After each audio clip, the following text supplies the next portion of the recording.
The Leafs win in the annual Hall of Fame game against the Red Wings. And excuse me if I'm a little bit slow, but I'm just not used to it. The Leafs didn't just beat the Red Wings, they clobbered them. 5-1 kind of clobbered. Gus started in net not only for his first back-to-back appearance in the season, but also his first back-to-back win.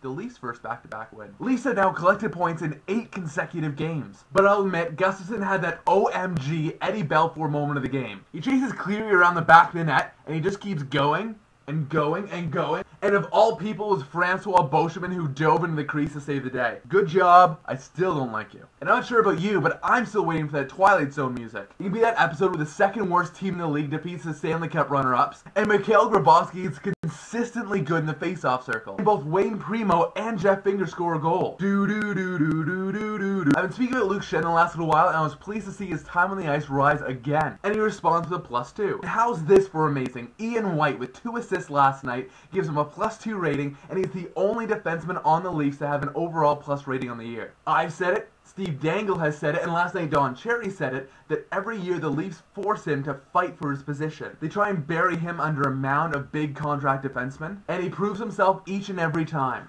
For up to me, Ian White would be president. And as an interesting side note, Staten and Hagman had less time than any forward not on the 4th line.